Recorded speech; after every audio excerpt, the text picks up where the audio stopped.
Hello दोस्तों, स्वागत है आप लोगों का स्टडी यूपीएससी में। और आज हम लोग कवर करने वाले हैं chapter number 23, Indian art and culture by Nitin Singhania. इससे पहले मैंने 22 चैप्टर्स कवर किए हैं, कॉम्प्रिहेंसिवली कवर किया है, page bye page, line by line, word by word. तो आप लोग मेरी प्रीवियस वीडियोस देख सकते हैं। वैसे इन जनरल मैं आप लोगों को बता दूं कि हम लोग ने पूरा बुक ऑलरेडी कवर कर चुके हैं। इसमें से कुछ क्वेश्चंस आए नहीं हैं यूपीएससी में। आप लोग अगर ट्रेंड्स भी देखो या फिर प्रीवियस ईयर क्वेश्चंस में भी देखो तो ये 1985 का है। ऐसे क्वेश्चंस आते नहीं हैं, तो आप लोग ये बुक कंप्लीट ही समझे। पर फिर भी जैसे मैंने प्रॉमिस किया था आप लोगों को कि मैं पूरा कॉम्प्रिहेंसिवली कवर करूँगा, तो मैं ये पढ़ा रहा हूँ आप लोगों को। चलिए चलते हैं आगे। Awards and honours, chapter number 23, Indian art and culture by Nitin Singhania. आप लोगों को पता है इनकी अब भारत में जो भारत रत्न दिए जाते हैं, पद्म भूषण दिए जाते हैं, पद्म विभूषण दिए जाते हैं, ये सारे अवार्ड्स हैं जो दिया जाता है भारत में। उसके बाद साहित्य अकेडमी अवार्ड दिया जाता है, नेशनल फिल्म्स अवार्ड दिए जाते हैं, दादा साहेब फाल्के अवार्ड दिया जाता है, लिटरेरी ऑनर के लिए लिटरेरी अवार्ड दिए जाते हैं, जैसे जनपद अवार्ड दिया जाता है, साहित्य अकादमी अवार्ड दिया जाता है, सरस्वती सम्मान दिया जाता है, व्यास सम्मान दिया जाता है। ये सारे अवार्ड्स दिए जाते हैं, आपको पता होना चाहिए, बस जिस्ट रख लो आप लोग। चलिए शुरू करते हैं। Awards and honours are given by both at the individual and group level as a token of appreciation और recognization for an extraordinary work. ये अवार्ड्स एंड ऑनर्स एक किसी व्यक्ति को भी दिया जा सकता है या फिर ग्रुप ऑफ पीपल को भी दिया जा सकता है या ग्रुप ऑफ लोगों को भी दिया जा सकता है। डिपेंड करता है कि उन लोगों ने क्या एक्स्ट्राऑर्डिनरी काम किया है उस फील्ड में, जिस फील्ड में वो लोग हैं। The government of India bestows several honors every year to those who have achieved outstanding merit in their field. Awards given by the government of India. Bharat Ratna ये हाईएस्ट सिविलियन अवार्ड है India का। The title Bharat Ratna literally means Jewel of India, and it is the highest civilian award bestowed by the Republic of India. The Bharat Ratna is awarded to exceptional individuals who have performed in the highest order. Although this award was originally given to those artists who had outstanding achievement in art, science, literature, and public service, in December 2011, the criteria was expanded to the individuals any field of human endeavor. पहले क्या होता था, जो भारत रत्न था वो outstanding achievement, किसी ने बहुत एक्सेप्शनल अचीवमेंट किया हो आर्ट में, साइंस में या लिटरेचर में या पब्लिक सर्विस में, उसको दिया जाता था। पर बाद में 2011 में दिसंबर में इसको किसी भी ह्यूमन एंडोवियर में अगर किसी ने अच्छा काम किया है तो उसको ये अवार्ड दिया जाता है। The Prime Minister of India makes the recommendation to the President of India, who chooses not more than 3 people in a particular year. Prime minister recommend करते हैं प्रेसिडेंट को 3 लोग हर साल जिनको भारत रत्न अवार्ड दिया जाना चाहिए। Although no monetary grant is given to the awardees, those who are chosen are given a people leaf shaped medal and a certificate sanad. According to the Indian Order of Presidents, those who are given the Bharat Ratna are ranked 7th. The award cannot be used as prefix or suffix to the recipient names in terms of Article 18 of the Constitution. So, जो भारत रत्न है उसके अंदर आपको पैसे नहीं मिलते, बस एक पीपल लीफ की शेप का मेडल मिलता है, ये देखो, जिस पे लिखा रहता है भारत रत्न, और एक सनद सर्टिफिकेट दिया जाता है उसके लिए। भारत रत्न जिसको मिला वो पूरे इंडिया में सेवेंथ, उसका सेवेंथ इंपॉर्टेंट पीपल आता है। जैसे president is the first citizen of India, है ना, वैसे ही वो 7वें नंबर पे आते हैं। पर ये जो टाइटल है, जैसे भारत रत्न, पद्म भूषण, पद्म विभूषण, ये किसी के नाम के आगे सफिक्स या प्रीफिक्स की तरह यूज़ नहीं हो सकता। ये हमारा कॉन्स्टिट्यूशन का आर्टिकल 18 कहता है, के not be use as a title. हाँ, तो ये सारी चीज़ें अब मेरे को कैसे याद है, क्योंकि हम लोगों ने एक पूरा बुक बनाया है, how to remember the articles of the Indian constitution, जो कि अमेजोन पे अवेलेबल है। उसका लिंक मैं डिस्क्रिप्शन में दे दूंगा। बहुत सारे बच्चों ने वो बुक खरीदी है और उनको बहुत फ़ायदा हुआ है, तो मैं लिंक डिस्क्रिप्शन में दे देता हूँ, आप लोग जाके खरीदें और आप लोगों को डेफिनेटली फ़ायदा होगा। नहीं फ़ायदा होगा तो कमेंट सेक्शन में बताना आप लोग, पर मेरे हिसाब से डेफिनेटली आप लोगों को फ़ायदा होगा। अब किस किस को भारत रत्न मिला हुआ है 1954 में, ये सब ज़्यादा रिमेंबर करने की ज़रूरत नहीं है, क्योंकि हर साल कोई ना कोई रिकमेंड हुआ जाता है। बस कोई बहुत ही फेमस पर्सनैलिटी हो जिसको भारत रत्न मिला हो तो उसका नाम याद रख ले, वो पीसीएस के एग्ज़ाम्स में काम आता है। उसके बाद पद्मा अवार्ड्स। अब पद्मा अवार्ड्स में 3 टाइप के होते हैं, पद्म भूषण, पद्म विभूषण और पद्मश्री। ठीक है, पद्मश्री नीचे, पद्म भूषण उसके ऊपर, पद्म विभूषण उसके ऊपर। Padma Awards are given to deserving individuals for their exceptional service in their chosen fields such as sports, arts, social work, civil services, literature and education, public affairs, science and technology, trade and industry, and so on. The name of the awardees are announced every year on Republic Day. Republic day के दिन इन लोगों का नाम बताया जाता है। अब जिनको पद्मा अवार्ड मिला है, अगर उन लोगों ने बहुत ही एक्सेप्शनल काम किया तो उसको भारत रत्न में मिल सकता है, तो ऐसा है।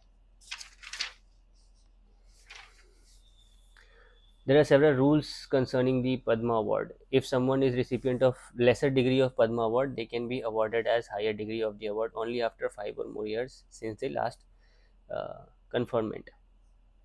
So अगर किसी को पद्मश्री मिला है, आज इस साल मिल गया, उसके 5 साल के बाद ही उसको उसके ऊपर का अवार्ड मिलेगा। जैसे उसके ऊपर क्या होता है, पद्म भूषण, तो 5 साल के बाद मिलेगा। अब पद्म भूषण मिल गया तो उसके ऊपर अगर उसको पद्म विभूषण चाहिए तो और 5 साल लगेंगे, तो ऐसे होता है। The awards are rarely given posthumously, but exceptions can be made in higher deserving cases. There ought to be an element of public service in the achievement of the person to be selected. It should not be merely on the basis of excellence in any field, but it should be excellence plus. So ऐसा नहीं है कि एक field में कोई बहुत अच्छा हो तो उसको दे दिया, नहीं। एक फील्ड में कोई बहुत अच्छा है वो तो एक क्राइटेरिया है ही, प्लस उसका पब्लिक सर्विस जो हो गया, लोगों की तरफ, सोसाइटी की तरफ जो उसका कंट्रीब्यूशन है वो भी एक्सेप्शनल होना चाहिए। तो एक प्लस प्लस वाला सीन है कि सिर्फ एक फील्ड से काम नहीं चलेगा। Government servants include those working in public service, public sector undertaking PSUs, except doctors and scientists are not eligible for the awards. तो गवर्नमेंट सर्वेंट्स जो पब्लिक सर्विस या PSUs में काम करते हैं और डॉक्टर्स और साइंटिस्ट को इस अवार्ड के लिए एलिजिबिलिटी नहीं है, तो मतलब इन लोगों को वो अवार्ड नहीं मिलेगा। According to the government of India, the awards are given in 3 categories. अच्छा, ऐसा नहीं है कि अगर पद्मश्री या पद्मा अवार्ड्स नहीं मिला तो उसको भारत रत्न नहीं मिलेगा। अगर उसने एक्सेप्शनल काम किया तो उसको सीधा भारत रत्न मिल सकता है। पद्मश्री सबसे छोटा, उसके ऊपर आता है पद्म भूषण, और पद्म विभूषण उसके ऊपर आता है। Second highest civilian award Padma Vibhushan, third highest civilian award Padma Bhushan, और fourth highest civilian award Padma Shri. इनके इमेजेस आप लोग याद रखें। ये शायद मैंने कभी देखा था, किसी पीएससी एग्जाम्स में पूछा हुआ था, तो ये देख लो। उसमें पूछा था कि ये जो लीफ है वो क्या है, ये क्या है, ऐसा पूछा था। Padma Bhushan awarded for excellence and distinguish service, it is the second highest civilian award given by the Republic of India. Those privileged to get the awards are given citation, certificate, and a medal, which has a lotus flower in the middle and the word Desh Seva embodied on the obverse. ठीक है, ये lotus flower है और यहाँ पे लिखा रहता है देश सेवा। Padma Bhushan awarded for distinguish service of high order. This is the third highest civilian award given by the government of India to those who have contributed to India's reputation in the global scenario. The President of India confers the award in an elaborate ceremony held at the Rashtrapati Bhavan in March or April. ये देखो, ये है Padma Bhushan. Padmashri, fourth highest degree of award, it awarded for distinguished service. So ये देखो, in the fourth highest civilian award, it is the fourth highest civilian award in the Republic of India and is given by the Government of India for distinguished contribution to various subjects such as art, literature, sports, politics, industry, medicine, social service, and so forth. The awardee is not given cash, but it is given a certificate and medallion with 3-leaved flower on one side, and on the observer the word Padma, lotus, and Shri, Mr. or Miss, are written in Devanagari script पीछे। ठीक है, national film award देखो, instituted इन 1954, cinematic excellence के लिए national film award. Film से नाम से ही पता चलता था कि सिनेमेटिक एक्सीलेंस के लिए नेशनल फिल्म अवार्ड मिलता है. There are amongst the most These are among the most prominent awards given to those who have created cinematic excellence.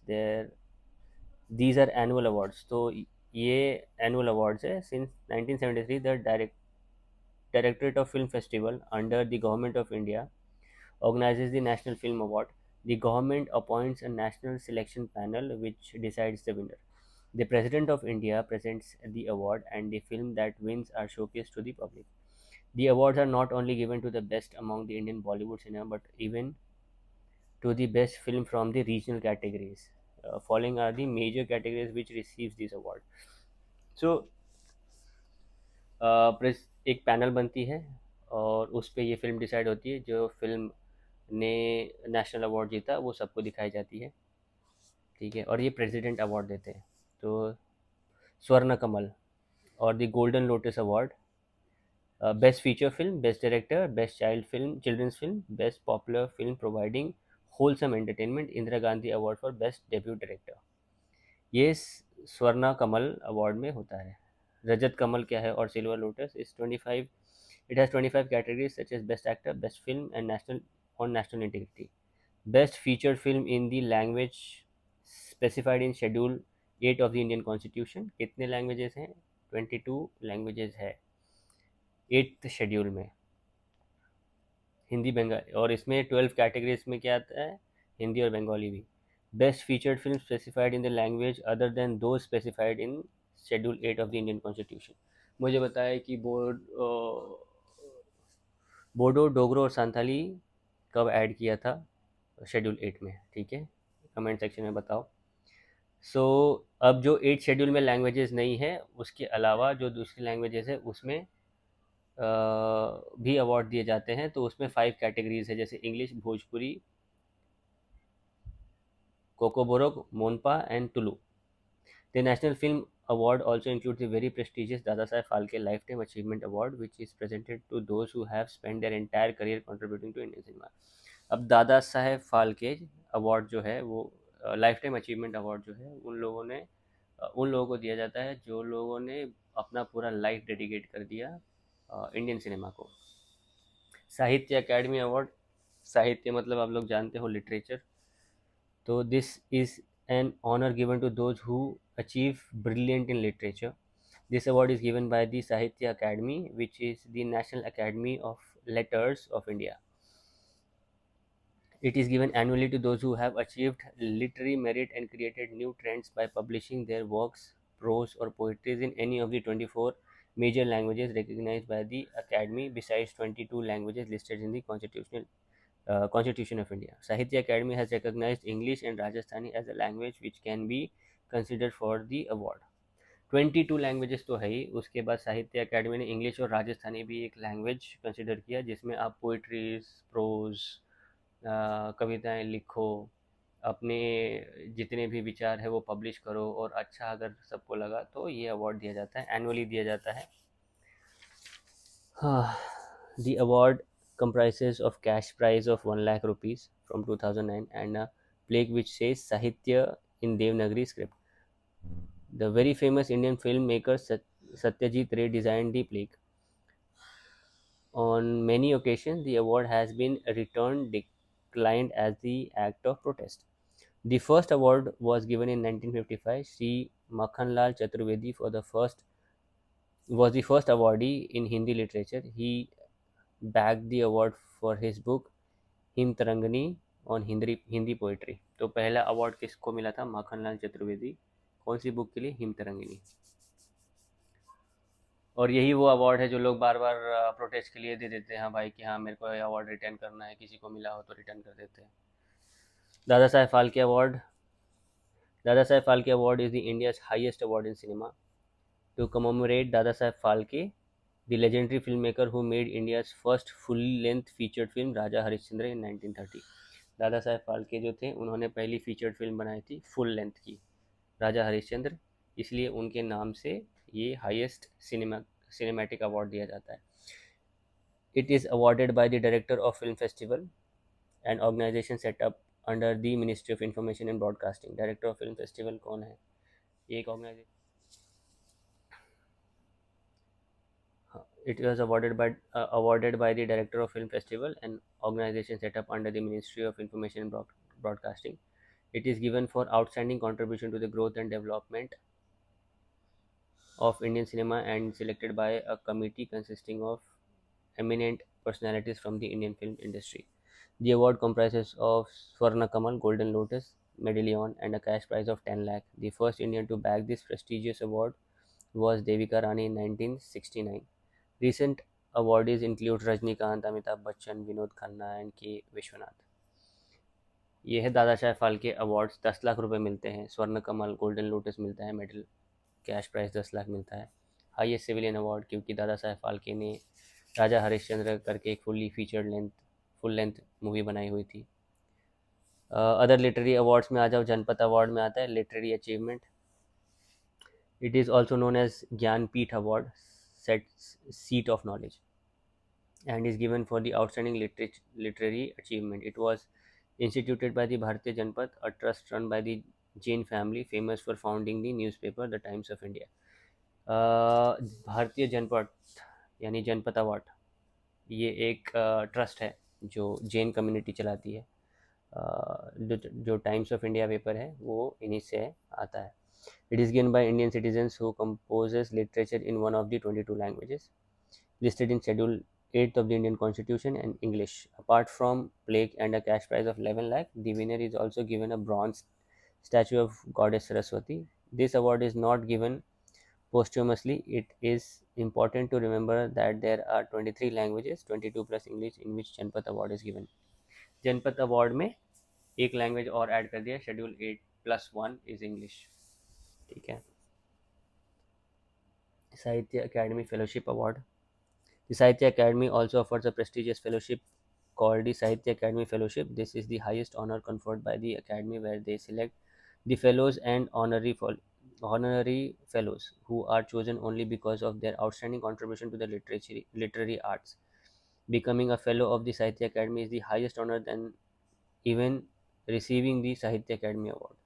साहित्य अकेडमी अवार्ड लेने से ज़्यादा प्रेस्टिजियस है उसका फेलोशिप मेंबर बनना।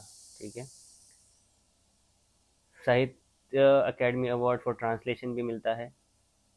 24 मेजर लैंग्वेजेस, 22 है, 24 इंग्लिश और राजस्थानी मिला के। The award is also bestowed by the Sahitya Academy to those who have attempted translation of major work from other languages to the 24 major languages. Special importance is given to those who attempt translation of ancient and medieval literature. The award consists of cash prize of 50,000 and plaque, 50,000 और एक plaque दे दिया जाता है। सरस्वती सम्मान। सरस्वती सम्मान is an annual award for outstanding prose or poetry literature work in any of the 22 languages listed in Schedule 8 of the Constitution of India. It is named after the Indian goddess of learning and is considered to be among the highest literary awards in India. The Saraswati Samman was instituted in 1991 by the K.K. Birla Foundation. It consists of rupees 15 lakhs, a citation and a plaque. Candidates are selected from among those whose literary works have been published in 10 years, in the past 10 years. The first recipient was Harvansh Rai Bachchan, Saraswati सम्मान। सबसे पहले recipient कौन थे? हरिवंश राय बच्चन। वो हिंदी के कवि थे, लेखक थे, अमिताभ बच्चन के पिता। व्यास Samman. Vyas Samman is a literary award bestowed annually by K Birla foundation. ये भी के बिरला। सो सरस्वती सम्मान, व्यास सम्मान, के बिरला फाउंडेशन। अवार्ड्स जो हैं साहित्य में जो भी मिलते हैं वो आपको मिलेंगे ये जैन कम्युनिटी से, भारतीय जनपथ। ओके, कहाँ पहुँचे? सरस्वती सम्मान, व्यास सम्मान। व्यास सम्मान literally award being bestowed annually by K.K. Birla Foundation, and it includes a cash prize of 4 lakhs. To be eligible for award, the literary work must be written in Hindi language and must have been published in past 10 years. The first recipient of the Vyas Samman award was Dr. Ramvilas Sharma. Bhasha Samman. This award is also given by the Sahitya Academy. Every year, the Academy chooses writers who have made significant contribution to the Indian language other than the 24 major languages covered under the Sahitya Academy Award, as well as to the classical medieval literature. The Bhasha Samman comprises a plaque and a cash prize of 1 lakh. The Fukuoka prize, ये बहुत बार पूछा था, मैंने देखा था, कहीं तो पूछा था ये। आप लोगों के लिए इम्पॉर्टेंट है Fukuoka prize. It is an award established by the city of Fukuoka, Japan, and the Fukuoka City International Foundation to honor the outstanding work of individual or organization in preserving or creating Asian culture. There are three prize categories: Grand Prize, Academic Prize, and Art and Culture Prize. Few recent Indian winners are Ramchandra Guha, 15, A.R. Rahman, Tejan Bai, and Falguni Sainath. तो यहाँ होता है अपना awards and honours ख़त्म chapter. देखो ज़्यादा कुछ है नहीं उसके अंदर, ठीक है. थोड़ा थोड़ा मोटा मोटी याद रखो, और ट्रेंड है नहीं इसका, तो सब हो जाएगा. अब बहुत दिनों के बाद आया हूँ मैं वीडियो बनाने, पर अच्छा खासा आप लोगों को सिखा के जाऊँगा. आज आया हूँ तो पिछले दिनों बहुत बिजी था यार. कॉर्पोरेट आप लोग जानते हो कैसा चलता है. नेक्स्ट चैप्टर शुरू करेंगे, लॉज एंड कल्चर. मतलब कल्चर हेरिटेज को प्रिजर्व करने के लिए, प्रोटेक्ट करने के लिए हमारे पास कितने लॉज हैं. जो ख़जाने मिलते हैं हम लोगों को, वो प्रोटेक्ट करने के लिए भी हमारे पास लॉज हैं. एंटीक्स, स्कल्पचर्स, आर्कियोलॉजिकल साइट्स, ये सारी प्रिजर्व करने के लिए हमारे पास लॉज हैं. तो ये सारी चीज़ें हम लोग पढ़ेंगे अभी थोड़े टाइम में. मैं आप लोगों को 20 सेकंड का ब्रेक देता हूँ. पानी वानी पीना है तो पी लो.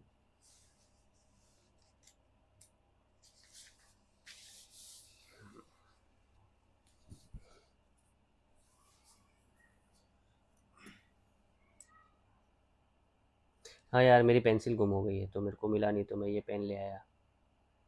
अच्छा है ना, ये मैं कहीं गया हुआ था, वहाँ से ले लिया. वहाँ दिया था उन लोगों ने नोट पैड और पेन, तो उसी का पेन है ये.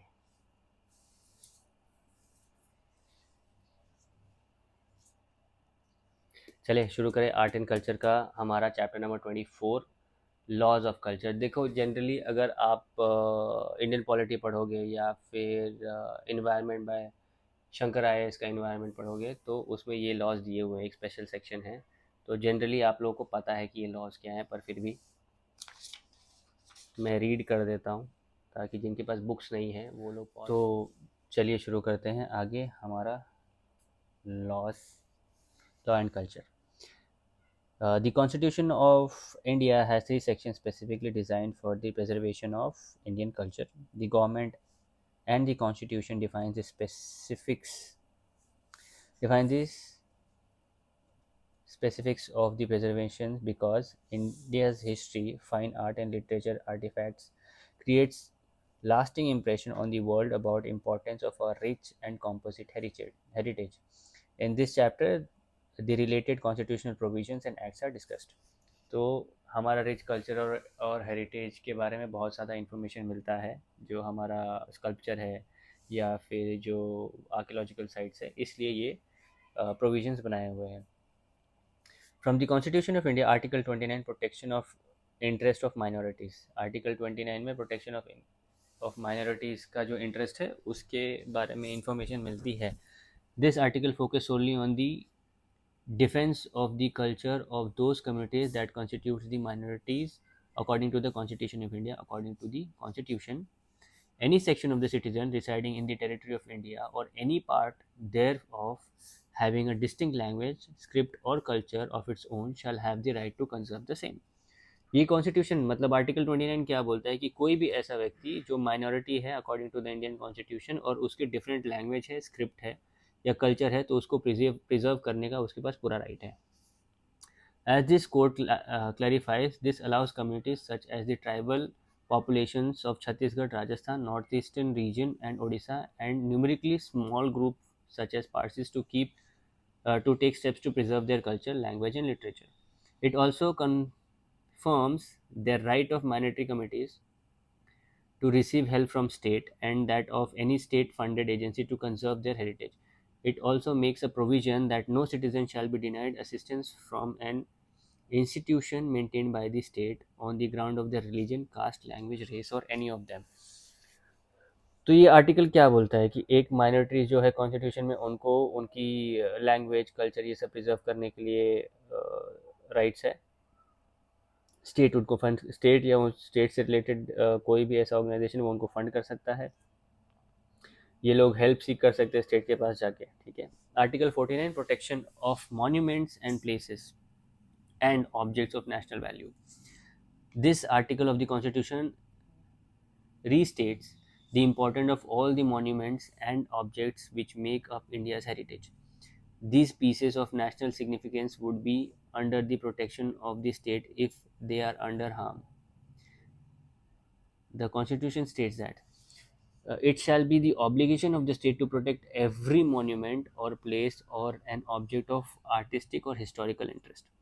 Any monument that is declared by or under law made by the Parliament to be of national importance should be saved from spoliation, disfigurement, destruction, removal, disposal or export as the case may be. ये article क्या बोलता है कि state को जो भी national interest के heritage objects हैं उनको प्रिजर्व करना है। स्टेट ने बोल दिया कि इसको प्रिजर्व करना है तो करना है, और इसको रोकना है ताकि लोग उसको गंदा ना करें, डिस्ट्रॉय ना करें, हटाएं नहीं, तोड़े नहीं, या फिर कहीं बेचे नहीं। Article 51A(f) to value and preserve the rich heritage of our composite culture. Unlike the two article mentioned above that enumerates the duties of the state, Article 51A is the part of the fundamental duties of every citizen of India. The Constitution commands the people to value and preserve the tangible and intangible heritage of our constitutional or of our composite culture. This article also points out that there is a link between the traditions of our society and the laws made to govern them. The culture of the country reflects its ever changing society, and the law shall preserve it, and the citizens should play their part in the preservation. Apart from these articles, the Constitution and our lawmakers have devised several acts which punish those who break the law concerning our culture. Some of the primary acts are as follows. ये articles तो है constitution में, जैसे ये article 51A, हम लोगों ने state को बोला कि भाई तुम लोगों को इन सारे मॉन्यूमेंट्स को प्रिजर्व करना है, पर स्टेट्स के साथ साथ फंडामेंटल ड्यूटीज सिटीजन्स की भी आती है कि यार तुम लोगों को ये प्रिजर्व करना ही है, और उसके लिए जो भी स्टेप्स लेने पड़ेंगे वो, और या गवर्नमेंट बोलेगी वो लेना पड़ेगा। हमारी सोसाइटी हमेशा चेंज होती रहती है, पर जो प्रीवियस है, जो बहुत ही ज़्यादा वैल्यूएबल है, उसको तुम डिस्ट्रॉय नहीं कर सकते क्योंकि सोसाइटी चेंज हो रही है। तो इन सारे आर्टिकल्स के अलावा जो कॉन्स्टिट्यूशन में मेंशन है, गवर्नमेंट ने और भी एक्ट्स बनाए हुए हैं जिसकी वजह से आप जो मॉन्यूमेंट्स या ट्रेजर्स है वो प्रोटेक्टेड रहते हैं। Indian treasury trove act 1878। Treasury trove act क्या है कि आपको कहीं से ख़जाना मिला तो आप क्या करोगे, वो मतलब मेरा खेत है, उसके अंदर मेरे को ख़जाना मिला तो मैं अपने पास नहीं रख सकता, मेरे को गवर्नमेंट को देना पड़ता है। अब गवर्नमेंट डिसाइड करेगी कि उसका क्या करना है, कितना शेयर देना है, या देना भी है या नहीं देना है, क्या वैल्यू है उसकी, वो सारी चीज़ें गवर्नमेंट डिसाइड करती है। तो आप क्या करोगे, जैसे ही खेत में आपको सोना मिला आप जाके डिस्ट्रिक्ट कलेक्टर को बताओगे, डिस्ट्रिक्ट कलेक्टर जाके आर्कियोलॉजिकल साइट्स या जो भी कंसर्निंग अथॉरिटी है उसको जाके बताएगा, उसके बाद जो भी डिसीजन होगा वो लिया जाएगा।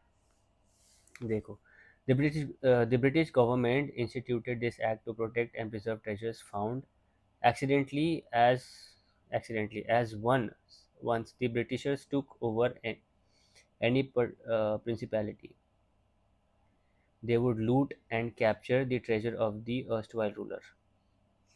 So कैसा होता था कि पहले ब्रिटिशर्स जब थे कोई भी प्रिंसली स्टेट को कैप्चर करते थे। अब पहले वो किसी राजा का था, अब ब्रिटिशर्स ने वो प्रिंसली स्टेट बना के उसको कैप्चर कर लिया, तो वहाँ के जो प्रीवियस राजा का जो भी खजाना गाड़ा था वो उसको लूट लेते थे। इसके लिए ये रूल बनाया गया। All the goods which were of archaeological and historical value were protected, so that the directory could be created of the treasures accumulated and they would be lawfully disposed of. Some of the more important concerns addressing the act were as follows. Whenever treasures were discovered, sorry, whatever treasures were discovered were to be declared to the concerned district collector or the nearest government treasury and all the relevant information about the artifact should be submitted to the government. If someone does not follow this directive to inform the concerned authority or attempts to alter the treasures or conceal the identity of the value and of the treasure, they would have to face penalty such as hefty fine or even imprisonment or both. If the owner of the place where the treasure is found fails to share a percentage of the treasure with the government, they would be convicted in front of the magistrate and jailed for 6 months or fined or both. तो मैंने जैसे आप लोगों को बताया था कि पैसा मिला या फिर खजाना मिला, कलेक्टर को बताओ, या फिर कंसर्निंग ट्रेजरी गवर्नमेंट को बताओ। जो इसको नहीं मानेगा उसको फाइन हो जाएगी, जेल हो जाएगी। जो ओनर है जिसके लैंड में या खेत में मिला है ये, अगर उसने नहीं बताया तो उसको या तो पैसा देना पड़ेगा या जेल जाना पड़ेगा, या फिर उसमें से निकाल के रख लिया तो भी जेल हो जाएगी मजिस्ट्रेट के सामने। The Ancient Monument Preservation Act 1904, the British government instituted this act to provide effective preservation and authority over the monuments to the government so that it can protect the national heritage. The act was particularly concerned with those monuments that were in the custody of individual or private ownership. The central government and the owner shall sign an agreement for the conservation of any protected monument. तो ये Ancient Monument Preservation Act कैसे आया? ये उनके लिए है जिनके private area में या फिर प्राइवेट जगहों पे कुछ ऐसे कल्चरल सिग्निफिकेंट मॉन्यूमेंट्स है। समझो किसी ने लैंड खरीदा और उसके अंदर बहुत ही पुराना मंदिर है, तो वो उस मंदिर को भी तोड़ नहीं सकता क्योंकि वो कल्चरल सिग्निफिकेंस है या फिर हेरिटेज है अपना। तो गवर्नमेंट और उस ओनर के बीच में एक मेमोरेंडम ऑफ अंडरस्टैंडिंग साइन होगी और फिर वो सारी चीज़ें उसमें क्या क्या क्लॉज होगा वो लिखी जाएगी। This also stops the owner from adding on to demolishing, altering, or disfiguring the monument. In the event of sales of the land on which the monument stands, the government have the first right to purchase the land. अब वो आदमी बोलता है जहाँ पे पुराना मंदिर है, वो बोलता है कि मेरे को लैंड बेच देने का है, तो गवर्नमेंट जो होगी will be the first buyer, उसके पास सबसे पहला राइट है। आप ऐसे किसी और को जाके नहीं बेचोगे, पहले आप गवर्नमेंट के पास जाओगे, बोलोगे कि भाई यहाँ पे एक मॉन्यूमेंट है, आप खरीदना चाहोगे कि because you are the first buyer for us, directly किसी को नहीं बेच पाओगे। The ancient monument preservation act which was first enacted in 1904 aimed was amended in 1932 to be the Ancient Monument Preservation Amendment Act. Furthermore, in 1958, the central government enacted the Ancient Monument and Archaeological Sites and Remains Act 1958 to broaden the kind of sites in urban and rural archaeological settlements which can be converted under this laws. Further, the Parliament brought an amended version, the Ancient Monument and Archaeological Sites and Remains Amendment and Validation Act 2002, better preserve the historic monuments and archaeological sites of national importance. So पहले 1904 में एक act था, उसको बदल के 1958 में ले आए। उसके बाद उसका स्पेक्ट्रम या फिर और ज़्यादा चीज़ों को कवर करने के लिए 2010 में उसको अमेंड कर दिया। दी एंटिक्स एक्सपोर्ट कंट्रोल एक्ट 1947। अब एक और चीज़ होती थी पहले कि क्या हुआ, ब्रिटिशर्स जब जाने लगे तो उन लोगों ने बहुत सारी एंटिक्स कलेक्शंस जो हमारे इंडिया में थी उसको लेके गए और बेच भी सकते थे। तो उसके लिए ये एक्ट आया हुआ था during the time of independence when the Britishers were living India in drove. They were also taking with them several important artifacts which they have hoarded over the years. After independence, Government of India enacted Antique Export Control Act of 1947 to provide a form of regulation over what can or cannot be shipped outside boundaries of India. Two of the major provisions are the following. So ये act इसलिए आया था कि आप India के border के बाहर क्या बेच रहे हो, क्या ले रहे हो, उसके ऊपर देखो। The Director General of the Archaeological Survey of India (ASI) has to issue a license for any object that is being exported from India. Director General of the ASI also has the power to decide if any article, things, or object is an antique or not. The decision of the Director General about the status of the object under the purview of this act could be binding. तो जो भी decision होगा वो binding होगा, by default मानना पड़ेगा। Director general of archaeological सर्वे जो होते हैं वो लोग उसको साइन करते हैं कि अच्छा ठीक है ये आप एक्सपोर्ट कर सकते, ये नहीं कर सकते। उसके बाद अगर उन्होंने बोला कि ये नहीं कर सकते तो आपको मानना ही पड़ेगा, नहीं कर सकते।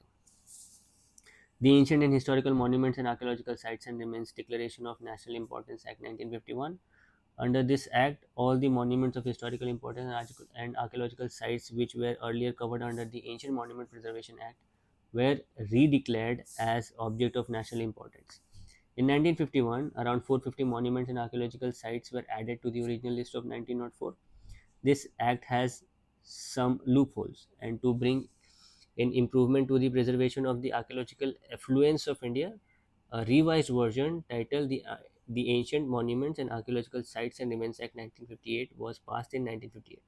This version of the act was specially enacted keeping in mind the needs to preserve the physical artifacts, such as sculptures, carvings, and other such objects.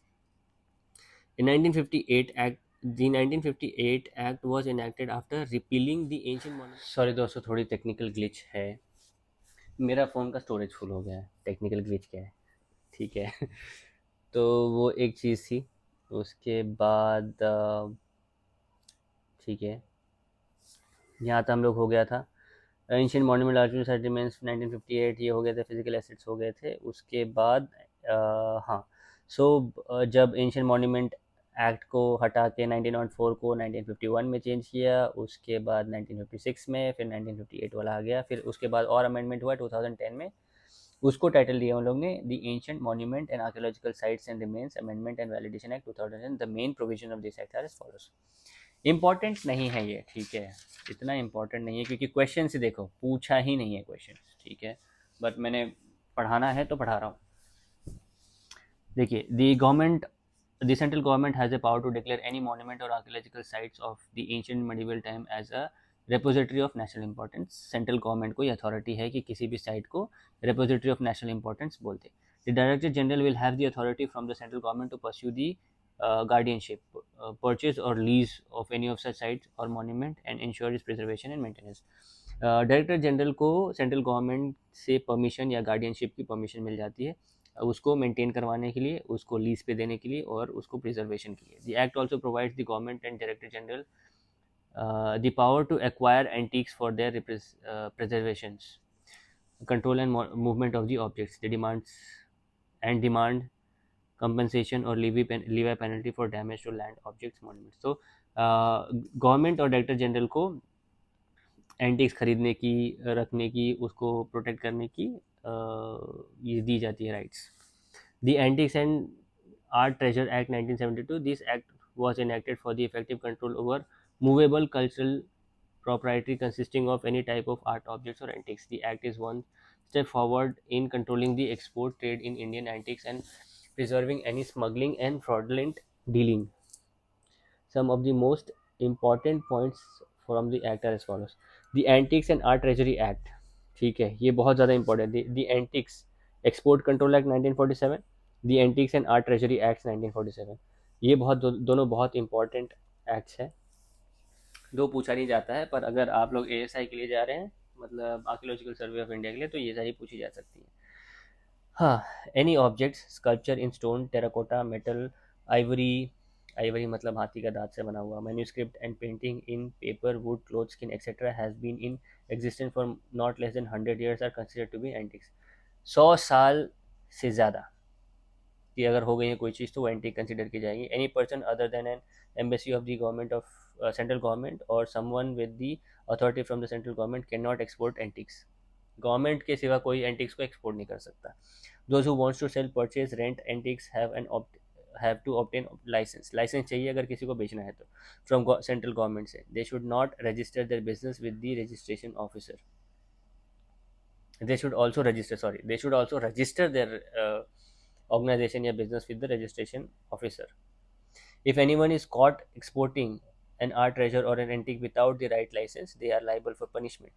Usually the punishment will include a minimum of 3 months jail term, which can stretch to 3 years, along with the hefty amount of fine. The Public Records Act 1993.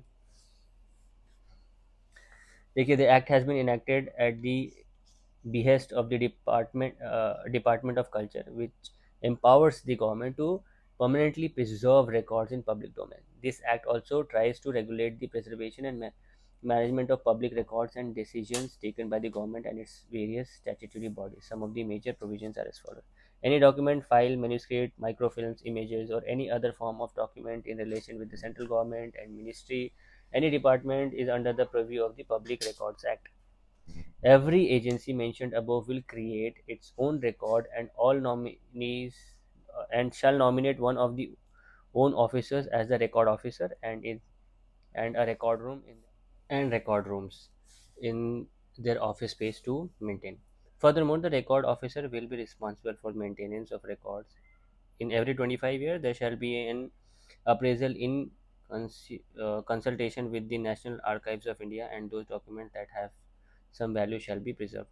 In case of unauthorized removal, destruction, or alteration of the records, the record officer would be responsible for any action taken against the preparators, and they would seek assistance from the government body to retrieve or restore such document. Hence, we see the constitution and the government has taken several steps for preserving of the actual value of India.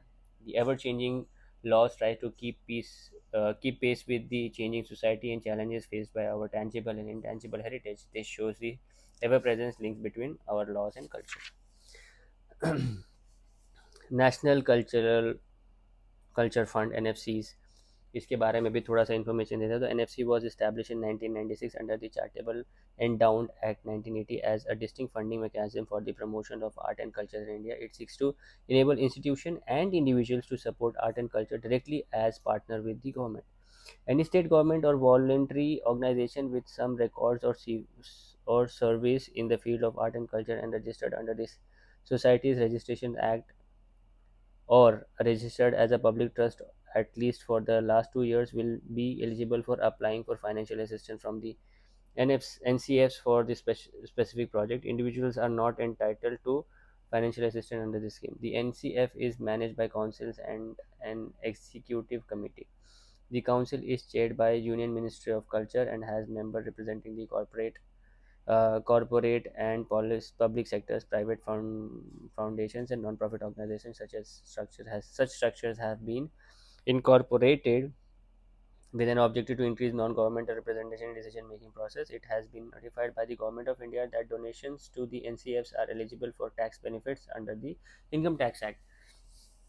ये एक organisation है apart from ये एक organisation है जो public लोगों को यानी जो बिजनेसमैन है या फिर ट्रस्ट पब्लिक ट्रस्ट है उनको भी थोड़े फंड्स करती है ताकि वो भी कल्चरल और नेशनल हेरिटेज को प्रोटेक्ट कर पाए. इसको टैक्स बेनिफिट किया जाता है, इंडिविजुअल को नहीं दिया जाएगा. जो भी ट्रस्ट जो 2 साल पुरानी हो चुकी है उनको दिया जा सकता है. Jallianwala Bagh National Memorial Amendment Bill 1919. The Jallianwala Bagh National Memorial Amendment Act 1990 is an amendment to the earlier Act of 1951. The amendment has been made to make the trust that runs Jallianwala Bagh National Memorial apolitical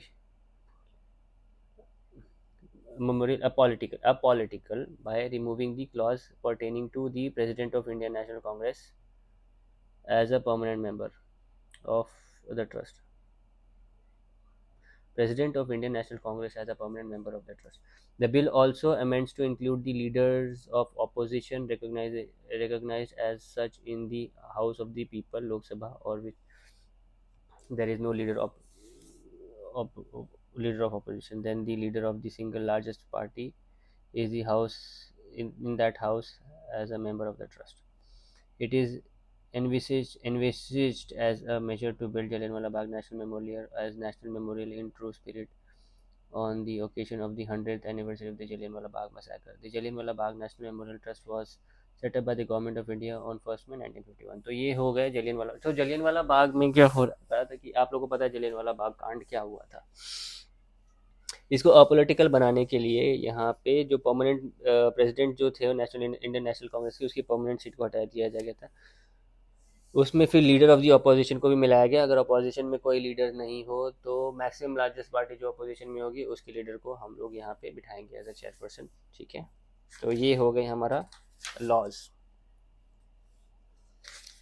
ठीक है, अब चल तो दोस्तों चलिए आगे बढ़ते हैं, और आगे हम लोग का चैप्टर नंबर 25 है, कल्चर इंस्टीट्यूशंस इन इंडिया। देखिए, इन जनरल यहाँ से क्वेश्चन पूछता नहीं है, पर फिर भी पढ़ते हैं इसको। मोटा मोटी ऊपर से मैं आपको समझाता, तो देखिए 1985 के बाद से यहाँ कोई क्वेश्चन पूछा ही नहीं है, कभी नहीं पूछा, ठीक है। तो आइए देखते हैं। Introduction: The Constitution of India has vested the government of India with the responsibility to preserve, conserve, and propagate Indian culture, and there are various governments and non-government organizations (NGOs) that specialize in safeguarding the age-long culture tradition of India. Some of these permanent institutions are discussed in this chapter. Permanent institutions है ये जो हमारे culture को preserve करते हैं। The archaeological survey of India एक ये है, ये मैंने आपको बताया, is under the aegis of ministry of culture, and it is the foremost institution for archaeological research conducted across India. जितने भी आर्कियोलॉजिकल रिसर्च होते हैं वो यही इंस्टीट्यूशन करवाता है। It focus is on the preservation of physical and tangible heritage that has accumulated in India's ancient monuments and the archaeological sites. Archaeological sites, ancient monuments, इन सारी चीज़ों को कवर करता है ये archaeological survey of India. The provisions of the Ancient Monuments and Archaeological Sites and Remains Act 1958 guided the ASI. Another major legislation that directs the working of the ASI is the Amendment Antiques and Art Treasure Act 1972. As per this act, the ASI is to prevent the illegal export of the Indian antiques. Illegal export को prevent करेगा according to the Antiques and Art Treasure Act of 1972. ASI employees may train the ASI employees, मतलब वो नौकरी देता है कि इनको trend archaeologist को, आर्किटेक्ट्स को, कंजर्वेटर्स को, एपिग्राफिट्स को एंड अदर्स को। The other institutions, it has other institutions under this aegis such as museum, excavation branches, epigraphy branches, building survey projects, and horticulture branches and temple survey projects. तो ये सारे इसके branches हैं, ये सब इसके अंडर आते हैं। Archaeological survey India, one of the more specialised and one of the kind divisions of the ASI is its under water archaeological wing. इसके बहुत ही अच्छे और बहुत ही डाइवर्स एक विंग है जिसको बोलते हैं अंडर वाटर आर्कियोलॉजिकल विंग, जो पानी के अंदर जो भी आया जाता है उसके बारे में देता है information. The ASI also offer several diplomas and degree for studying archaeology and other specialised courses such as epigraphy and museumology from the institute of archaeology India. Courses भी प्रोवाइड करता है आर्कियोलॉजिकल सर्वे इंडिया, जो कि institute of archaeology New Delhi में है, वहाँ से। ये छोड़िए, craft council of India, national missions and monuments and antiques. The National Mission on Monuments and Antiques (NMMA) is an Indian government agency under the Ministry of Culture of the Government of India and is responsible for maintaining cultural heritage database. ये cultural heritage का database preserve रखती है। It was launched in 2007 and is aimed at studying, documenting, and preserving the cultural heritage of India. The main goal of the agency is to make the information available online to the general public and explicitly to interested scholars. ASI is the nodal agency of the NMMA to implement various activities all over the country. ठीक है। Craft council of India, the craft council of India CCI is a non-profit organization that promotes activities to preserve and develop the handicraft industry in India. Kamala Devi Chattopadhyay, who was inspired by the committee of Mahatma Gandhi and Rabindranath Tagore to hand production as a catalyst for political and social emancipation, established the CCI in 1964 as one of her pioneer efforts to help craftsmen gets regular work and recognized for their crafts. Headquarter is in Chennai. Covered 10 state council for the affiliation of parent. It has over 10 states councils that are affiliated to the parent organization. It achieved a global status after being affiliated to the World Craft Council. ठीक है, global status मिल गया World Craft Council से जुड़ने के बाद। Its main objectives are to safeguard the interest of the craft person and to preserve the craft tradition. Over the years, it has established a series of shops that sells the art and craft patronized by CCI. These shops have been named Kamla after their founder. Kamla shops, ठीक है। Indira Gandhi national centre for the art, the Indira Gandhi National Center for the Art, IGNACA, was started in 1985.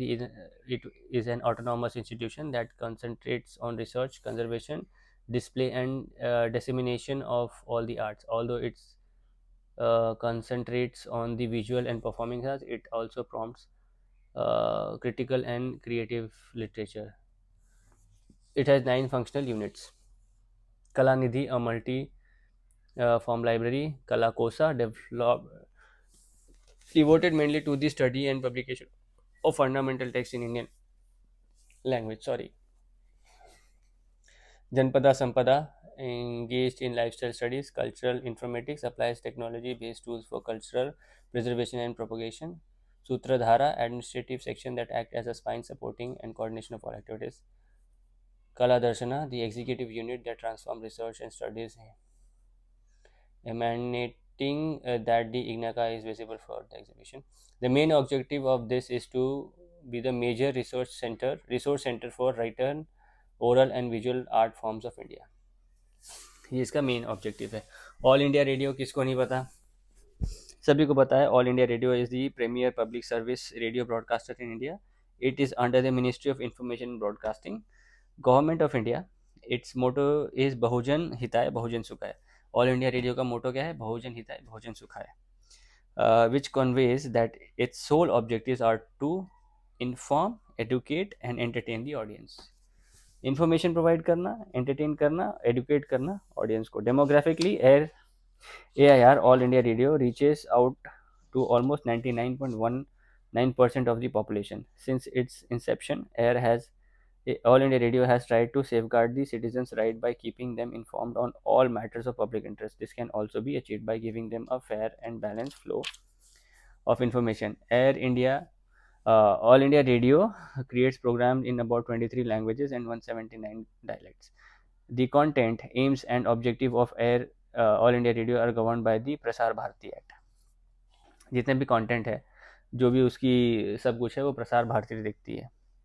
Which was amended in 1990. According to the act, the main objectives of All India Radio are as follows: create programs promoting national integration and uphold the value enshrined in the Indian Constitution, pay greater attention to the dissemination of education and spread of literacy, and promote the environment, health and family welfare, agriculture, rural development, etc. Bring women's issues to the forefront, as well as concentrate on the issues of children, the disabled minority community, tribals, or any other vulnerable section of society. Promote research, expand broadcasting facilities, and develop new broadcast technology. Focus on showcasing the diversity of Indian culture and promote youth affairs such as sports. तो प्रसार भारती का काम क्या है? Education देना सबको, महिलाओं के बारे में बताना, करंटली क्या चल रहा है देश में, वो माइनॉरिटीज़ की नीड्स को देखना, ये सब के बारे में इंफॉर्मेशन देना प्रसार भारती का काम है. आपने वो सबसे ये प्रसार भारती है, और आप सुन रहे हैं all India radio.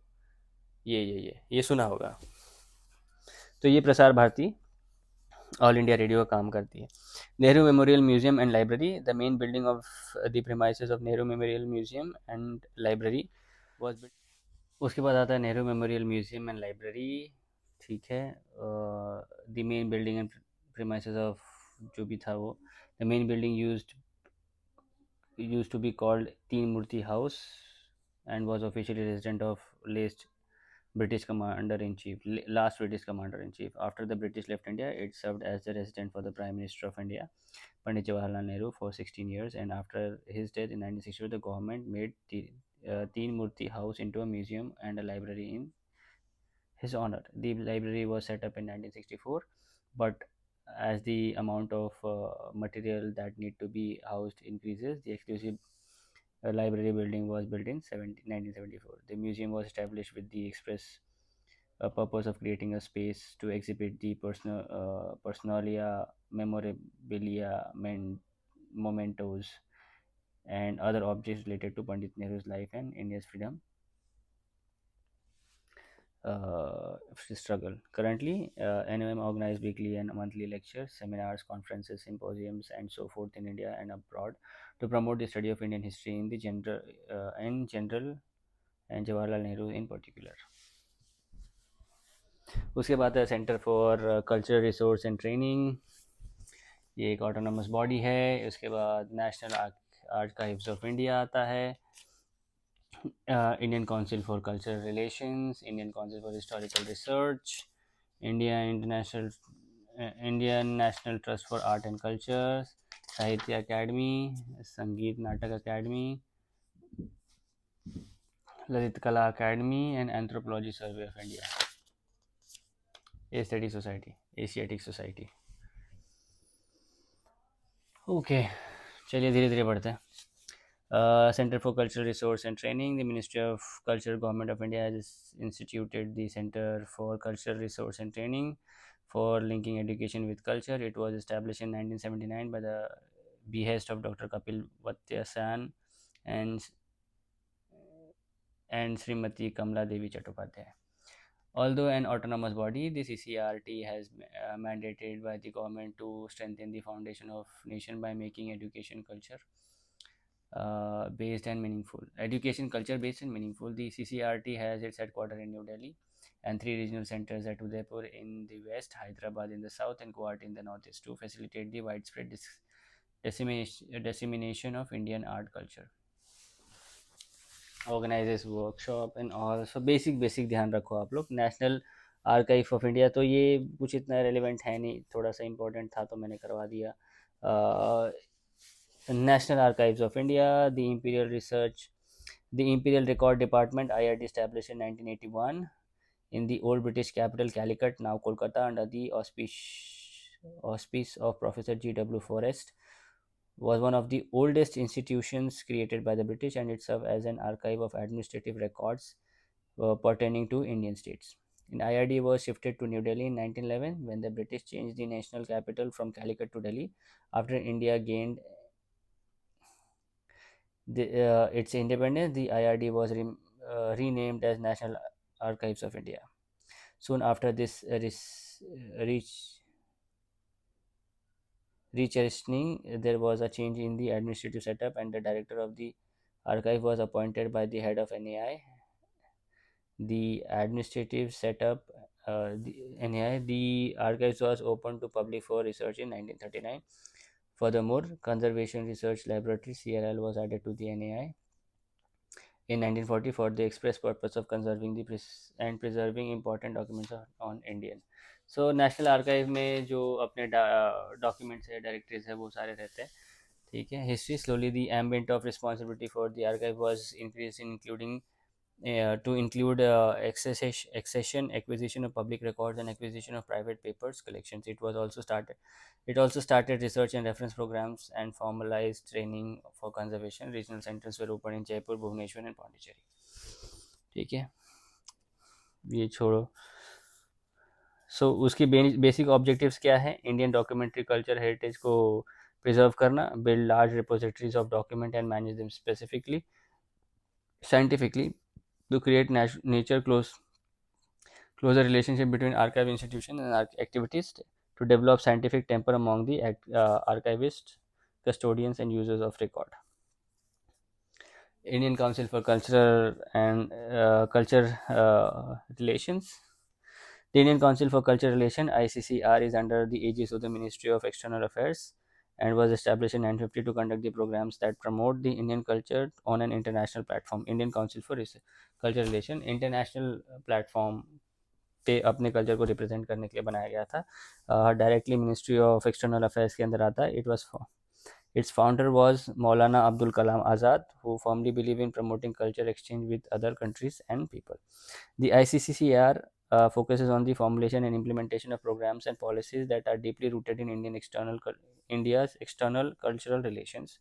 With globalization, the platform of the culture exchange among the nations have taken various forms. The ICCR funds various programs related to the visuals and performance art that are international in their appeal.